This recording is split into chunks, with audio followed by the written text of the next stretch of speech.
Good morning if you are in Florida, and good evening if you're joining us from eastern regions of the world. Welcome to this webinar organized by the India Center at the University of Central Florida. India Center is dedicated to the study of contemporary India and building the Indo-U.S strategic partnership. One of the many ways we accomplish our mission is through conversations with scholars and policymakers on issues of mutual interest and concern to audiences in US and India. Today's discussion on US elections and the future of India-US strategic partnership aptly fits the description. India's recent transition from a dominant Bharatiya Janata Party majority to a coalition government under Prime Minister Modi brings a new dynamic to its foreign policy. Meanwhile, the US faces a fiercely competitive presidential race that holds profound implications for international relations. Today's discussion explores how the outcomes of the US elections may influence India's foreign policy and assess the areas where the states converge and diverge. To guide us through this exploration, we are privileged to have Dr. C. Raja Mohan, a distinguished scholar and expert on South Asian studies, who will share his insights on these pressing issues. As one of my longtime mentors, it is also a personal honor to host him at the India Center. Professor Aubrey Jewett, a prolific thinker and expert on US politics and elections, will moderate the session. Let me now pass it on to India Center's Director for Public Affairs, Ms. Laila Chako, to make formal introductions. Laila, the floor is yours. Thank you, Yogesh. Hello, everyone. I am very pleased to introduce our moderator and speaker today. Dr. Aubrey Jewett will be moderating today's discussion on how the US presidential elections and the recent Indian elections might impact India's foreign policy going forward. Dr. Jewett is an associate professor in UCF's School of Politics, Security, and International Affairs, where he also serves as the school's assistant director. As Dr. Joshi previously mentioned, Dr. Jewett is an expert on politics in Florida and is the co-author of the book, Politics in Florida. Our speaker today is Dr. C. Raja Mohan. Dr. Mohan is one of India's leading strategic thinkers and commentators. Dr. Mohan is a foreign affairs columnist for the Indian Express. He is also currently a visiting professor at the Institute of South Asian Studies, National University of Singapore, and an advisor for the Council on Strategic and Defense Research, Delhi. He previously served as the diplomatic editor and the Washington correspondent of the Hindu newspaper, and is a former director of Carnegie India. He has served as a member of India's National Security Advisory Board. Dr. Mohan is the author of several books on India's foreign policy and South Asian security. Given his expertise, we are very excited to hear from Dr. Mohan today, especially before early voting starts in Florida next week. Following Dr. Mohan's initial talk, Dr. Jewett will lead a discussion with Dr. Mohan on the potential future of bilateral relations between the two countries. There will be an opportunity for questions from the audience following the presentation and the moderated discussion. So audience members can use the Q&A function on the bottom of the screen for any questions. Now I will hand it over to Dr. Mohan to start to discuss US elections and the future of the Indo-U.S. strategic partnership. Thank you, Laila, for that introduction. It's wonderful to be here this morning in Florida with all of you to talk about India-U.S. relations post the elections in the United States. Given the excitement about the U.S. election, I would rather have the other way around, listen to Professor Jewett about what he thinks about the way the swing states are going and how this might play out because we're barely less than 3 weeks away from the election. As far as India is concerned, I think the Indian elections have not made a fundamental difference to the orientation of Indian government. Mr. Modi is dependent on 2 more parties than before, but I think he has enough salience in the coalition to broadly, and the freedom of action on strategic policies that I don't see any fundamental change in India's foreign policy, at least for the in the future during the rest of his term. No, I would say Broadly, to say a few things about U.S. elections on the world, I think because it takes so long for the U.S. to elect a new president, the campaign starts almost 2 years these days. Britain does it in 3 weeks. India also is a bit slow. We take a long time, 3-4 months, but the U.S. is unique. And the kind of long process and given the global implications of what happens in the U.S., there's extraordinary interest worldwide on the nature of this election and what it means for them. But I think there is a danger here because of the saturation coverage of the U.S. elections. Often we tend to think we are part of it. We are not. We have no vote in these elections.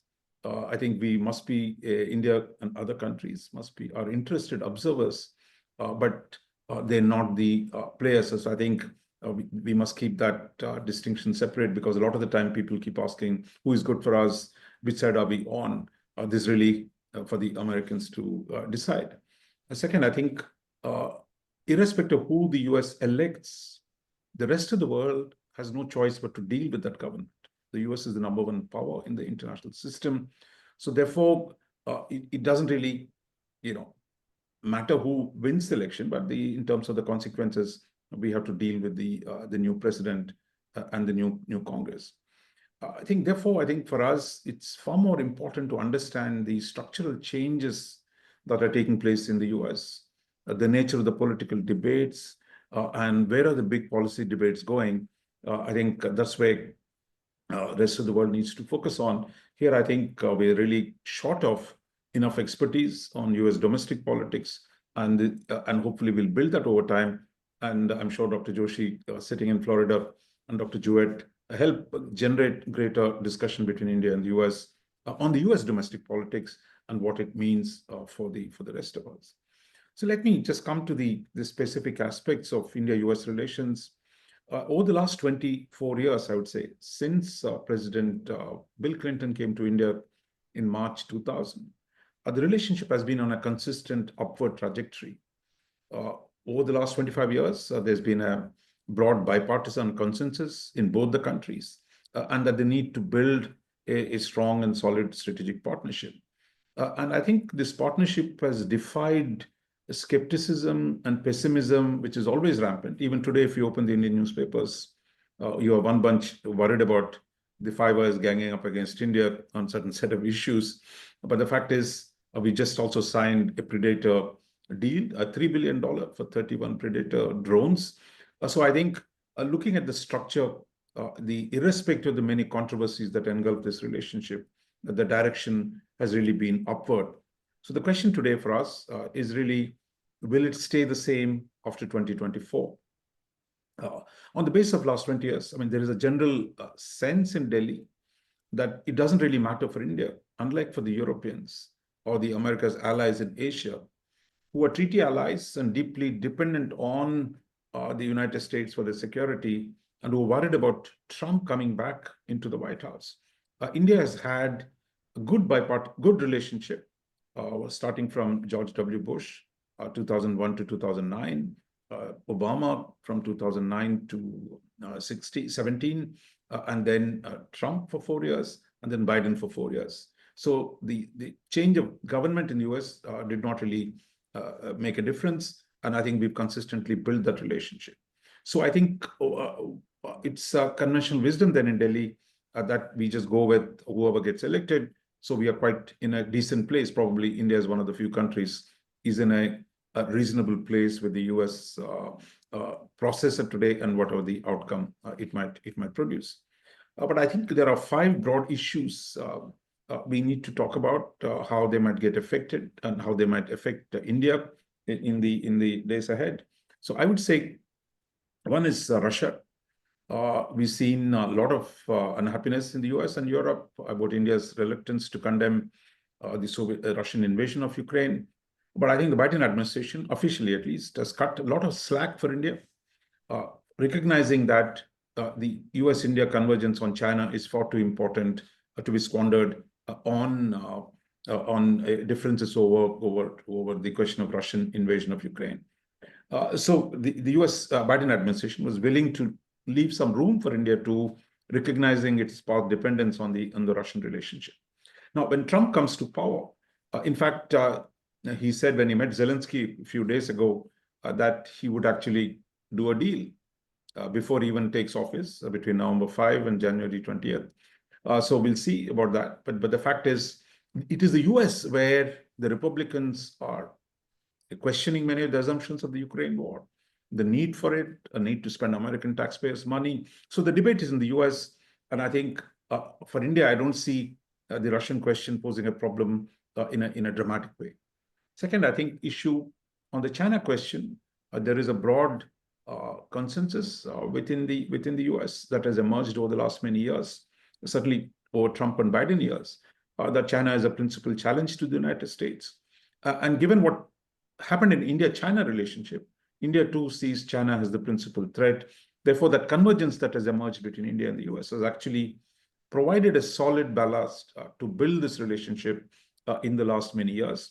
And I don't see the China question really changing, or China factor changing in a way that will undermine the India-US relationship in the days ahead. The third issue is immigration. Immigration has become a toxic issue. I mean, I'm sure in the southern, we'll hear more about from Professor Jewett, perhaps. I think I don't know if some of you had seen the discussion between Bloomberg editor-in-chief and Trump just a couple of days ago.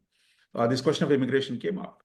So the question was, why is Trump opposing immigration, and why is he considering all kinds of things? Because immigration is necessary for US economy. So I think Trump made it clear that he was not against immigration. He was against illegal immigration. So I think there is a difference there.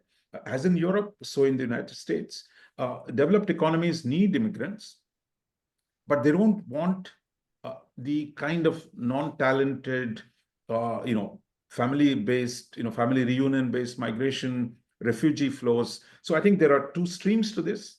You would want good migration that will boost your economy while keeping out those you don't want. So I think in that debate, I think India will come out reasonably well, given the focus on technical talent from India. But there is a worrying trend. Indians are among the top 5 groups of illegal immigrants into the US crossing the southern border. This is something I think we'll have to deal with in the coming days. Fourth, I think on the question of democracy and human rights, the Democrats have tended to be a little more emphatic on these issues. But my sense is it is still the arguments between India and the US on the question of India's democracy, human rights, are still below the threshold of being a disruptive force. So I would say the issue is a big one within the United States. There are constantly issues raised about democracy and human rights and the backsliding in India. But I think India's recent elections, where Mr. Modi lost some share of the, his parliamentary seats, some of that debate has taken a backseat, because I believe at least Indian democracy is vibrant, and the correctives will come from within Indian democracy, and they can't be imposed from outside. Finally, the real issue we'll have to worry about India if Trump gets elected is the question of trade. In the Bloomberg interview, Trump was saying, I love the word tariffs. Tariffs is such a beautiful word. That he's challenging the notion of globalization, and that for him, tariffs has become the single most important instrument to bring industry back into the United States, to put manufacturing jobs back to the American workers. So for him, a promise of doing 10% tariff on everyone, 60% on the Chinese, and if Mexico wants to sell Chinese cars, maybe 200% tariffs. So I think this is the big uncertainty. And I think India is not a great user-friendly on trade. And Trump always gets to India and saying India is tariff king. India is very protectionist. Imagine who's kettle calling the pot black. But both of us are protectionists in that sense. But I think India will need to adapt, because US is India's most consequential, most important economic partner. Our biggest trade partner is the US. Therefore, I think India will need to find ways to manage this. So I will broadly conclude by saying, overall, India is in a good position. But I think the trade issue is something that we'll have to focus upon. And Trump's unpredictability and volatility, given his style of governance, would certainly be, not just for India, for much of the world, how do you deal with a man so difficult at one level, but India has dealt with him reasonably well.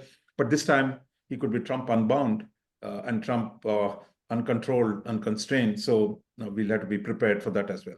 Professor Jewett, I'll stop here and leave it. All right. Well, thank you so much. Appreciate your opening comments. And so let me follow up on a few of the things that you addressed in your opening remarks. And the first one, maybe a little bit more of the history. You talked about since Bill Clinton's visit, things maybe have changed. So maybe talk a little bit about the how presidential election results in the past maybe have impacted U.S. India relations. And then as a second part, I know you also said the Indian government basically has adopted a position of it's an American election, so they have to figure it out, and then we just deal with whoever it is. So in addition to the history, though, do you think that underneath, even though they certainly wouldn't say it out loud, do they have a preference in this presidential election? Do they think one candidate might be a little easier to work with or might be a little bit better for India? No, I think once bitten, twice shy.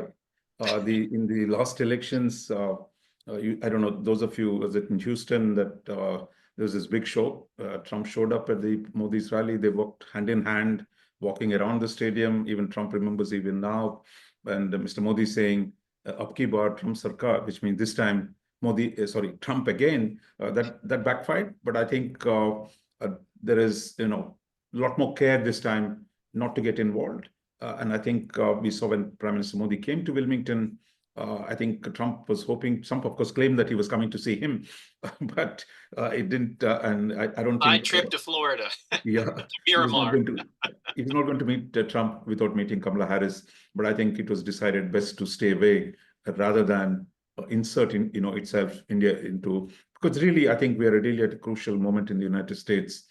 Issues are serious. The toxicity of this election. This is one time a distance is better than getting too close into the process itself. Got it. And then if a little bit on the history, previous to Clinton, were things a little maybe rougher between the United States and India, or maybe it was just a matter of the U.S. sort of ignoring India. Even I don't know too much about that history. No, I think it had less to do with the elections itself. I think what happened is before in the 50s, this Eisenhower era and the early Kennedy era. I mean, I think there was a lot of very good relationship between India and the U.S. But I think once India turned towards a more socialist economy, closer to the Soviet Union, the goodwill in the relationship became, evaporated, and there was very little economic engagement. There was very little political engagement. On the Cold War, we eventually were on the opposite sides of the spectrum. So through the Cold War, the relationship was from the 60s onwards, and then U.S. and China normalized relations. So it was really the second part of the Cold War. There was not very much going on between India and the U.S. And then when India tested nuclear weapons in 1974, there were a lot of sanctions also for the nuclear issues there. I think it is end of the Cold War in 1989, 1990, opened up a new door because India was now changing its economy, is looking at the world with a fresh eyes. And the US too was now the sole superpower. So at that period in the 90s, the problem was the US was in such a unipolar moment that it thought it can roll back India's nuclear weapons program. It can fix the Kashmir issue. So there was a bit of a push from the Americans, and I think Indians, tried to duck, bob, and fend off some of the American interventionism in Indian domestic politics with success, I think. And I think the March 2000 visit was really to put that behind and treat India as a partner. And I think that provided the basis. And then every president since Bill Clinton actually built on the relationship. And today we have a solid economic relationship, a growing defense partnership, and increasingly technological relationship. And I think this is Biden's contribution, the so-called ISET initiative on critical and emerging technologies, which has really become the central theme now for India-US relationship, where India and Indian talent contributes to the US technology industry, and the US helps modernize India's own semiconductor industry and the defense industry and space industry. So it's a very, very exciting moment on the technological side. Thanks for that. I learned a little bit myself, or at least was able to refresh some of the history there, and going back to the Cold War and then coming forward. We are in a period of polarization in the United States in our politics. And of course, we've always had two parties, so there's always been some polarization. But a number of political scientists have said on different measures, it's the most polarized we've ever been in this country between these two sides. And so I guess I'm wondering how, from the perspective of the Indian government, do they look at this polarization in U.S. domestic politics? And is that potentially have an effect on India, either India's domestic politics itself or just on the international relations aspect between India and the United States? Are they worried about that polarization or? Yeah, I think we've been fortunate, as we discussed, I mean, that the polarization has not directly affected India in a way that other countries are affected. For example, the debate on European security, on the Russian question, deeply divides, Republicans and the Europeans, or Trump's claim that, look, Asians should pay up more for their defense. As I said, look, we are really an insurance company. This American security protection is like an insurance industry. So you got to pay for your security that you're getting. So I think we're not a treaty ally. So therefore, those big arguments, we're not in it. And I think on trade, what Trump did in the 2017 to 21, Biden has largely followed. The difference being, while Trump says, look, I'm going to impose tariffs on you, and Biden, I think, has been more, less coercive, but are equally interested in developing a new framework for trade between India and the U.S. with the IPEF, Indo-Pacific Economic Framework, etc. So I would say the toxicity has not affected us. But what did the U.S. say, for example, but the change in U.S. policy on Russia, potentially on China, on trade, will have dramatic impact on the systemic impact. And that systemic impact is something India will have to adapt to. Yeah, interesting. Thanks. And that polarization in American politics, along with the rise of a lot of other nations and becoming more powerful, either economic or military around the world, has some people talking about the U.S. being in decline, or at least the U.S. not being as powerful as it was. Because tying it to that sort of history that you were talking about, Cold War, post-Cold War, during the Cold War, it was widely acknowledged it was the USSR and the U.S., right, where it was a bipolar world, sort of. And then after the decline of the Soviet Union, it seemed as if the United States was sort of the unipolar power. But what do you think from the Indian government perspective, or from your own? Is the United States perhaps in decline, or is it just a case of some of these other countries just growing and getting stronger, and that's not U.S. decline, it's just other countries getting better? No, I think this is a very, very central question.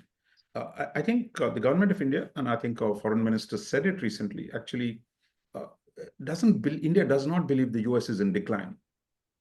While this literature actually, a lot of the times our American scholars confuse us by talking about decline, elegant decline, and the US fading out. But I think what is interesting is that the US has held on to 26% of the global GDP. So while a lot of others have risen, most of the others have risen at the expense of Europe. Europe's GDP was roughly equivalent to the Americans around 2000, 2008. But today, Eurozones is barely 75% of American GDP. And China, which was, everyone said, look, China is overtaking the US come 2025, 28, 27, 30. But now people are saying maybe never. So China's population decline and China's economic slowdown. Actually, so this notion that US is inevitably in a terminal decline and that others are rising, therefore the others will bury the American domination, which it's an illusion, but it's a very favored illusion for most people. But here is the fact: the non-US countries, they're not united. This notion that you can construct a single platform to challenge the US is not going to work out. In BRICS, for example, India and China have serious differences. Now, BRICS has expanded. Everybody's worried in the West about, oh my God, this BRICS.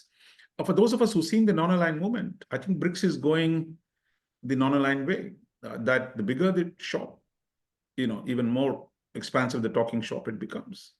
So this notion that India and China will come together to challenge the US does not true, because we have contradictions of our own. Even Russia and China have contradictions of their own.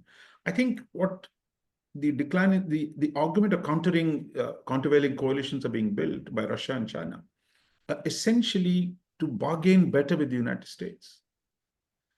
So this is not the 1950s. They're not doing an ideological crusade. For them, how do they improve their relationship with the US, and on what terms? So this is a debate about terms. And since the US is difficult to negotiate with, they create these coalitions, but the coalitions have problems of their own. So the US that is relaxed does not seek overwhelming control of global affairs and can exploit the contradictions between the other powers.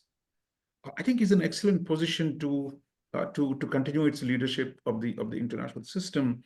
So here is my final word on this: that despite the best efforts of the US political class to take the US down, the US continues to keep growing, and the technological field is the best example. All the great innovations in technology in the last few years have come from the United States. The top tech companies are mostly the US. Europe doesn't have a single large tech company. Chinese are building some. So I think the productivity of the US system, I think, is far more consequential than the political science arguments or this whole hopes in the non-Western world that we're going to take down the United States. So I think US is around, and I think India believes that building a strong relationship with the US is critical for India's progress. And the foreign minister has been on record saying, whoever in Asia has progressed, they've done it only in partnership with the US. So I think this is a lesson we've learned from history. Thank you on that. And it sort of makes me think a little bit more, since I think you very accurately sort of pointed out that just because the United States is having some challenges doesn't necessarily mean that it's in decline. And that the other problem, or I shouldn't say problem, the other challenge for the world is all those other countries are not necessarily all working together against the US. So sort of following up, or sort of to me, a natural place to go from that is the bilateral relationship between India and the United States, instead of looking at, the whole world and all these other countries. In the 1990s, Selig Harrison said that the relationship between the United States and India was a dialogue between the deaf, and that they were sort of talking past each other, not really hearing each other. And you've talked about, to some degree, generally how this has changed. But maybe you could talk a little bit more about the bilateral relationship between India and the United States, and maybe some of the more important parts of that bilateral relationship. As I mentioned earlier, I think in the 50s, there was actually extraordinary expectations in the Eisenhower and the Kennedy years that we will build a solid partnership. And the Eisenhower and the Kennedy administration saw India as a natural balancer against China. A democratic India, building up a democratic India would be good for the world and good for Asia. I think India's own evolution, both in a statist economy and its drift towards it's a non-aligned policy, which kind of the ideology of non-alignment that took it closer to the Soviet Union, I think prevented, and above all, the lack of an economic engagement. As more India became socialist, there was very little room for trade between India and the US, because in the end, US is a trading nation, and that if you don't have trade going, there's very little going. So I think it's really, I would say, the kind of nature of India's evolution made it impossible to build. And the rhetorical flourish of India, and there's Professor Stephen Cohen used to say, anti-Americanism is built into the Indian DNA. But that was amazing how much we have changed in the last 30 years. Today, India, all the public opinion polls have shown, somebody says, look, India is the most pro-US country after Poland. I don't know why they talked about Poland, but Poland always gets high marks for the US. They like us. Yeah, the dramatic change in the last 25 years, because I think today, thanks to Mr. Modi and his government, they've dropped a lot of the old hesitations. One, the government sees the US as the natural partner for India's growth, for India's rise, and for securing itself in a multipolar Asia. Second, I think the historically anti-Western element, the left in particular, has been on decline. So what you have today is all those, India is famous for the Yankee go home, but take me with you. That much of the elite, all the children, where do they go? They go to the U.S. Every engineer in India thinks he should show up in the U.S. in Florida and other nice technology hubs. The direction of India's trade, the direction of India's movement of India's people, businesses, tourists, it's all towards the West, US, and then the Anglo-Saxon countries, and then Europe. So I think this change, once the structure of Indian economy changed, its relationship with the US has become, and the West, has become broadly stronger. And I think we are in a very, very different place. And I think there was a time when India, throughout IBM, most people have forgotten 1977, 78.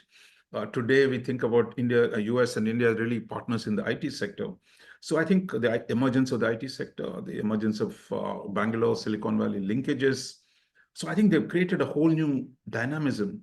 While there is a small elite in Delhi, like in Washington, living in its own world of ideology, India has moved on. I mean, I think Indian people, Indian civil society is so deeply tied to the West. And I think unlike China and other countries, we have arguments constantly, but I don't think these are hostile arguments. These are arguments conducted in good faith rather than in ideological hostility of the kind that exists between China and the US, or in the past between India and the United States. Interesting. Thank you. Let me follow up on a few, not all five, because we probably don't have time, at least for me, because we want to leave time for audience questions. And let me follow up on a few of those five issues that you brought up, and maybe we'll go into just a little more detail on a couple of them, and then we'll go to audience questions. Perhaps the first one, let's talk maybe a little bit about democracy and human rights, because this is one where the United States has sometimes still been a little critical, at least some of the United States have been a little critical of Modi's, some of the actions and policies that Modi has adopted and within India. So I guess my question would be, how do you think this issue of democratic values like human rights and that sort of thing might be impacted by this election? And I mean, India versus the United States, or India and the United States. No, I think, if I might be blunt a bit here, I think there is a democracy promotion ideology within the US, mostly sometimes on the right, sometimes on the left. I say, if you remember George W. Bush's speech in 2000, when he began his second term. I mean, I think we're going to promote democracy. We're going to change the Middle East. I mean, the kind of hyper sense of what the American power can achieve. And the Democrats, of course, Biden talked about democracies versus autocracies. And people think that if Harris wins the election, being a lawyer, I mean, she might think of the world in terms of rules, etc. But I would say the Americans in the end are very, very pragmatic. So I'll just give you two examples. I mean, I think one, you remember Biden said he will make MBS, that is Mohammed bin Salman of Saudi Arabia, pariah, because Washington Post was running a campaign because one of their columnists was, shall we say, sawed by Saudi agents in Istanbul. But then what happened? I mean, they said, look, we're going to fix this fellow. And then suddenly you have the Ukraine invasion happens. You have the oil market going up in flames. So what does the US do? Mr. Biden flies all the way to Riyadh because Mr. MBS would not take his phone calls. You had to go all the way, do a fist bump and say, guys, we are buddies. We're all friends. US, the Anglo-Saxons and the Saudis have long had a relationship, dictatorship or no dictatorship, monarchy or no monarchy. So I think while the ideological arguments go on, the US is in the business of pursuing its interests. This is not sometimes given the ideological orientation that the post-Cold War discourses have taken place, you can conflate that with the real policy. The real policy remains, I think, utterly pragmatic, utterly focused on self-interest. So I think this So the ideology guys will always be there. You have U.S. Council on Religious Freedom will keep saying things. You'll have human rights groups will say thumb, but they have no effect on policy in a fundamental way. Take the Mexico case. Mr. AMLO and this, he's done dramatic things to Mexican democracy. I don't think, as a pure observer, you can say, look, Mexican democracy has taken a different orientation under AMLO. But the U.S. needs Mexico. The U.S. is giving money to Mexico or take Mexico's help to stop migration across the southern border. And U.S. has been, both Trump and Biden have largely kept quiet about what's happening inside Mexico because you need him. So when Trump talks about Mexico today, he's not interested in democracy. He's only interested in, I will fix Mexico if they can build Chinese cars. If they use the free trade agreement to sell Chinese cars into the US, I might even put 200% tariffs or 2,000% tariff on them. So I think, while there will always be talk of democracy, the US has done business with Pakistan, which is a dictatorship, has made money on Chinese Communist Party. So to suggest that Mr. Modi has some warts on his face, therefore we won't do business with him, I don't think that's ever on the cards. But there'll be groups saying that the business of government, the business of strategy will go on. But as I said, the democracy in India is a battle that Indians have to fight. The US talking about it is not going to make much of a difference. Yeah, I was going to say, from my experience of 30 years now at UCF and teaching and looking at America and foreign policy, the pragmatism that you talked about often is, over time, that's the driving force, and that's the most important thing. I think my observation on which person wins the presidency would be, if Kamala Harris wins, just at least occasionally she might harangue India and Modi about certain things, but again, it wouldn't change much. Whereas if Trump wins, he's actually probably a fan of Modi. Anybody that sort of looks like more of a strong man, just doing what they think is right, tends to get accolades for President Trump. So that'll be the main difference. Is if Harris is elected, maybe a little scolding now and again, and if Trump, instead of scolding, you get an occasional pat on the back and an attaboy for Modi. Maybe that's oversimplifying, but let's do one more of your issues and go into a little detail, and then we'll turn to the audience questions. I thought maybe about China, and you just mentioned China again briefly, because they have, for a long time, as you pointed out, been looked at as the big rising power, not only militarily, but also providing, sort of economic growth, and this thought that they may catch up. And also because this is one, at least in my view, that really the U.S. and India have a very, very, sort of a joint goal of not like doing something bad to China, but just to make sure that we balance them out so that they don't become too powerful, and that sort of their anti-democratic values don't spread around the world too much. So anyway, perhaps if you could talk a little bit more about that from, the Indian and American partnership relationship, and what we should do about China, or what we might see. I would say, it's really the Chinese assertiveness under Xi Jinping that has really brought India and the US together. And the China factor remains a solid foundation today for building a different relationship. Under Xi Jinping, I think US and China had great relationship. And the previous presidents, it's really Xi Jinping's attempt to undermine the US that has actually get the Americans out of Asia, that saw Trump wake up and challenge the conventional wisdom on China in Washington, and to reorient the policy. In the 2017, 2018, and going after the Huawei, going after the Chinese technology firms, and to build a coalition that would deal with Chinese power. I think the same period also saw Xi Jinping's time, the series of military crises on India-China border on 2017, 2020, and the 2020 was a big crisis. We still not sorted it out, the consequences of it. That, I think, India's traditional sense of non-alignment, of not wanting to fight with China, those had to be set aside because of the kind of challenge Xi Jinping was presenting India. So I think that brought us together. And that has provided a basis for rethinking the partnership in fundamental ways. But I think it would be wrong to say China is the only driver in this relationship between India and the US. I think it is a question of technology, the question of building a longer term US diversification, having what it learned from pandemic. You can't have 35% of the world's manufacturing in one country, which is China. So therefore, I think the logic of diversification, of resilient supply chains, of trusted geographies, these are, I think, bringing India and the US together. So that makes it a much bigger, longer term partnership than a narrowly China-focused one. All right. Well, thank you for that. And while you and I, I'm sure, could talk for easily another 20 minutes or an hour or more, since we do have more than 30 participants on here, and I already see a few questions posted. Why don't we begin to turn to some of the questions from our audience?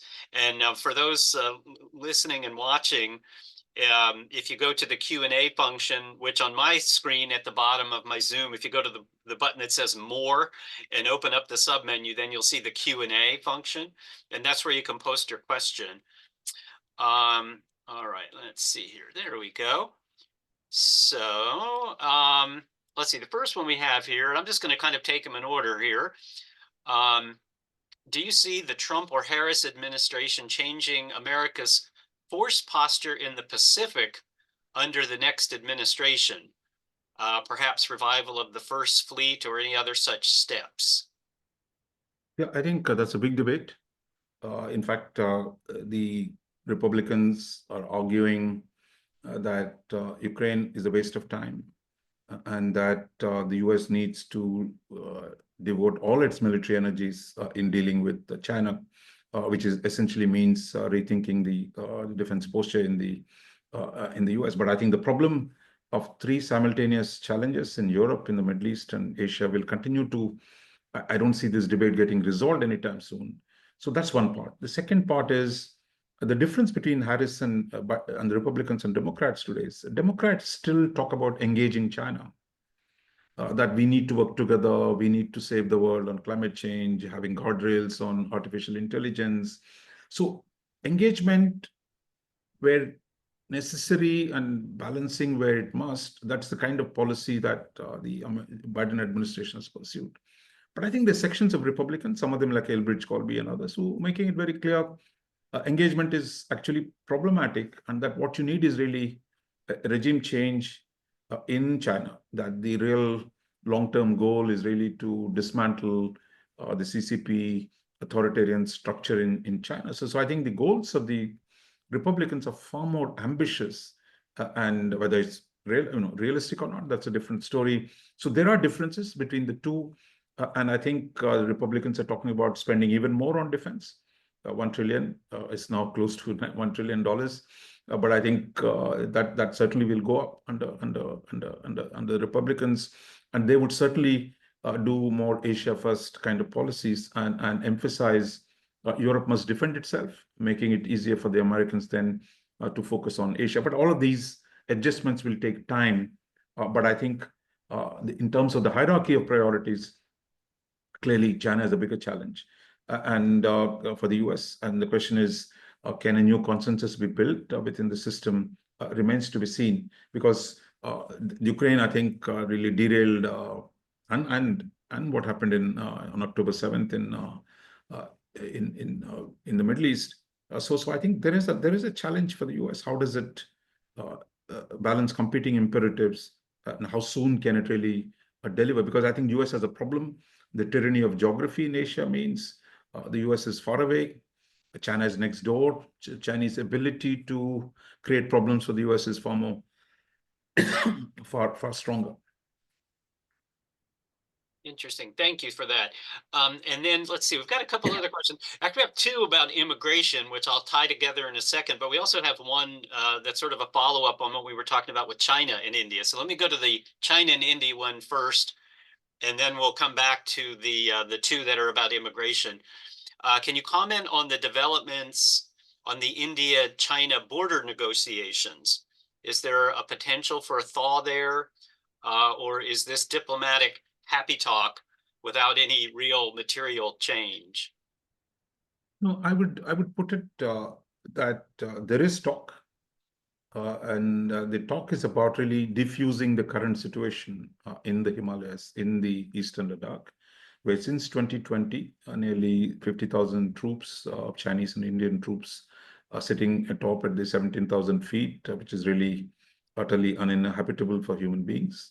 And now 4 winters have gone by. So the talk today is really about disengaging across all the friction points. So that's where I think recently there's a lot of speculation that when Prime Minister Modi meets Xi Jinping next week at the BRICS summit, at the margins of the BRICS summit in Kazan, Russia, maybe they will announce some kind of an agreement to disengage.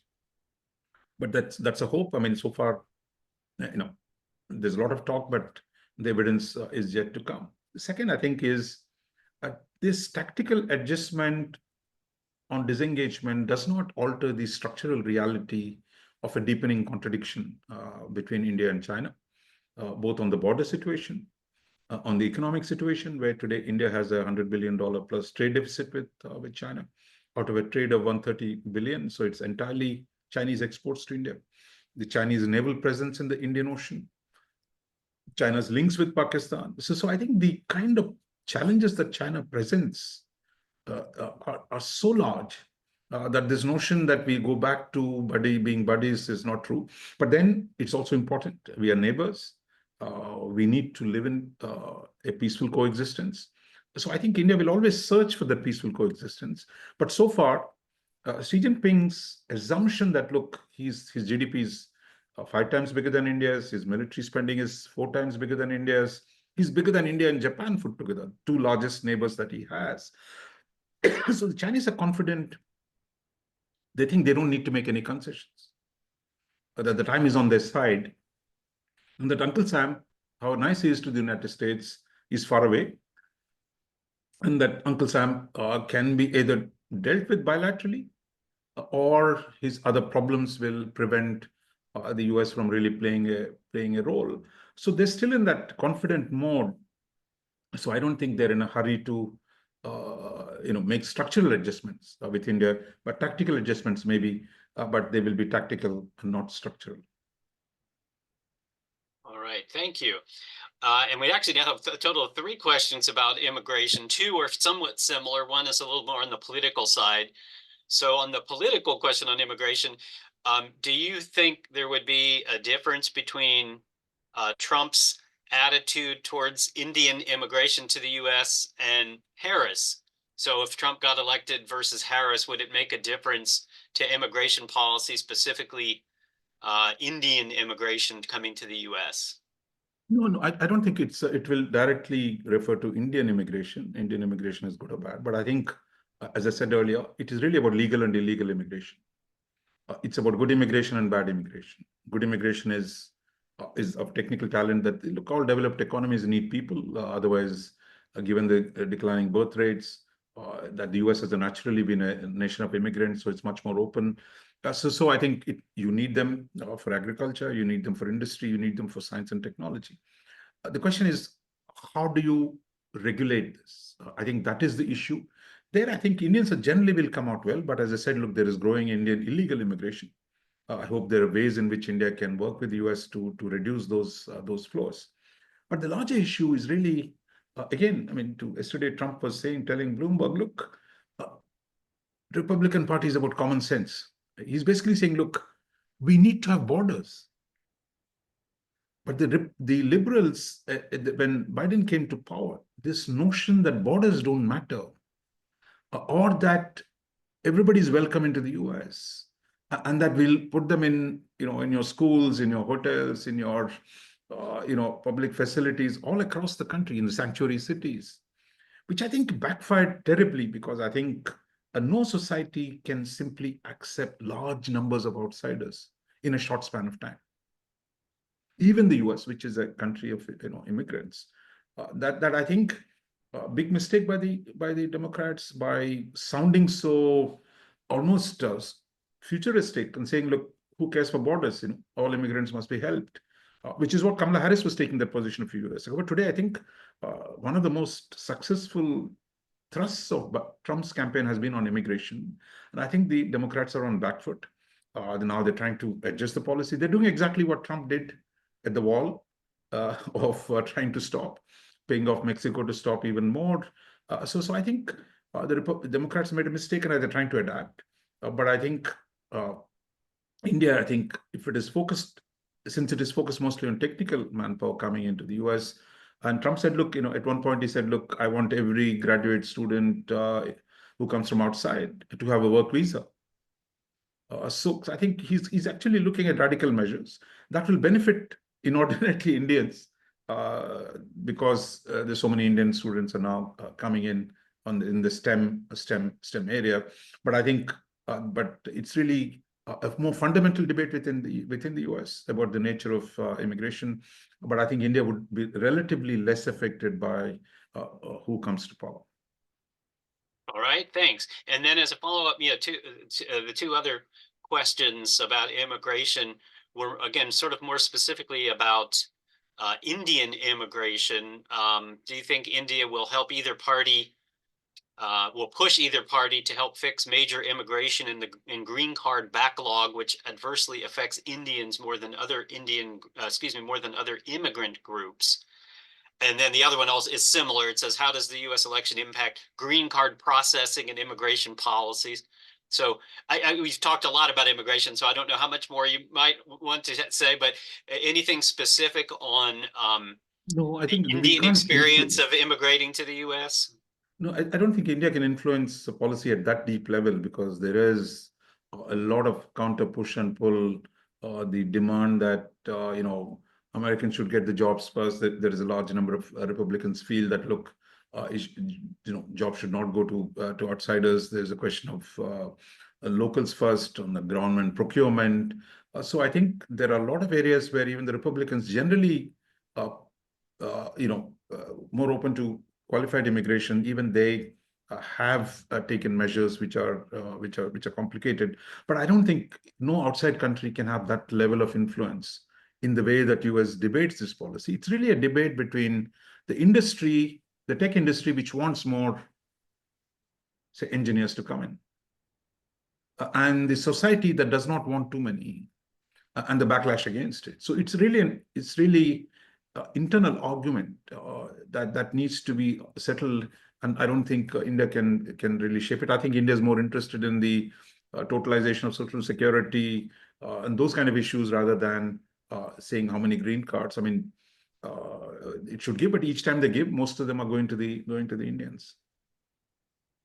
All right, thanks. And now we'll move on from immigration. And this next question is actually one that I was thinking about bringing up, but then we didn't have enough time, so it's perfect. I like this question a lot. We have witnessed the rise of Indian Americans as a major force in U.S. domestic politics, like for Bobby Jindal or Nikki Haley, for instance. Do you see a role for Indian Americans? You've said that India itself should sort of stay out of American domestic politics, but how about a role for Indian American voters to shape U.S. foreign policy towards India, either especially after the elections are over? No, I think there is already major role, I would say, over the last 20 years. I mean, certainly when it came to the nuclear deal, India and US negotiated. The Indian community strongly supported, in mobilizing support for the nuclear deal. So I think given the size of it, it's there are almost 2 million voters of India, Indian American voters, and 5 million total number of Indians there. So in many ways, the phrase we use these days is a living bridge, that the diaspora has become a living bridge between India and the US. But it's also, we must also be careful. I think India must be careful not to overdo the diaspora card. I mean, that it could also lead to problems like you see in Canada right now, that the intersection of India's domestic politics with the mobilization of the diaspora in the host countries, especially in the Anglo-Saxon world, well, the retail politics is actually about, what is it? Tammany Hall politics, you call it? I mean, every big city minority machine politics. Yeah. So you're cultivating, any group. Say tomorrow is Diwali. So if a local politician wants to come and celebrate Diwali, he'll do it. He thinks there is votes in it. If you want to do a bangda, one of them will do a bangda for you. So I think that process of connecting, which is the way politics is done in the US and the Anglo-Saxon world, I think sometimes could create complications, given the fact that the divisions within India, within the diaspora, can create complications. But I think so that I think the Canadian example should serve as well to develop some protocols between India and US. How do we manage? Because I think the size of the Indian diaspora in the West is only going to grow. That bigger and bigger, Indian government is actually promoting the, what is it called, the migration and mobility agreements, facilitating the the migration of Indian technical talent. So I think the numbers will go up. So, but I think we need new protocols, new understandings between the legal and the law enforcement establishments on both sides of how do we manage the complexities. Like we already have many cases, somebody in an Indian American in the US has done some crime in India, ran off to the US. So those kind of issues will get more and more. So therefore, I think working together, the two establishments will need to prevent any potential complications that will come out of a large size. But I think the US has dealt with this before. It has had many large migration flows into America. So I think there is a rich experience there from the past. Jewish immigration, the Polish immigration, the Irish immigration. At one point, the Americans were the biggest supporters of the Irish rebellion against the United Kingdom. So I think the US has a rich experience, but I think we must all learn from it and make sure the diaspora is a positive bridge and does not create problems potentially downside in the future. Well, super. And we're getting close to the the scheduled end time. We've got about 2 minutes left. And I know that Leela wanted to do some closing remarks. Just one last question, and perhaps a very quick answer, like a 30-second kind of an answer. In the near future, how dependent will India be on Russia, especially in the defense sector? And then will India be able to speak more openly about Russia's invasion of the Ukraine? That's the last one we'll cover. And just a brief answer, if you would, because we'll got to wind it down. Yeah, I think the dependence on Russia is coming down. I think India is not, Dr. Joshi is an expert on it. He might talk to you someday. That actually the amount of purchases we do from Russia has declined. But given the historical inventory, so there is still a large Russian equipment. And I think the whole focus of India's engagement with France and Europeans has been how do we get Western capital, Western companies to invest in India, to produce weapons in India so that India does not rely on Russia. That's the direction we are going in. And barring the oil purchases, I would say Russia is a declining factor overall in India's relationship. But that doesn't mean India will simply abandon the relationship. Like tomorrow, if Trump comes and does a deal with Putin, after 4 years of telling us, look, stay away from the Russians.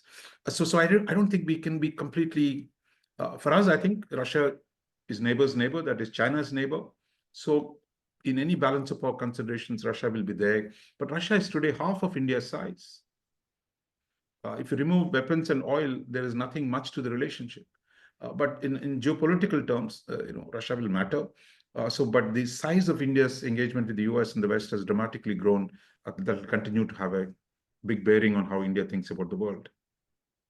Well, thank you so much for your time. And so what I'd like to do now is turn it over to Leela to close out the program. But thank you, everybody, for coming.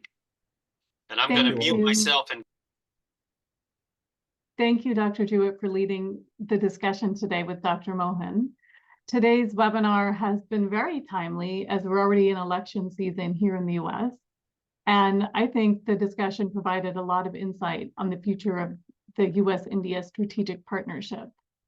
I appreciate you both taking time to speak with the India Center at UCF, and thank you to the audience for tuning in and participating. I hope to see some of you soon at our next India Center event.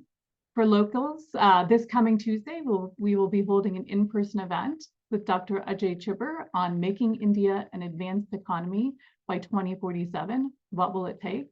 So I hope to see some of you there. Thank you.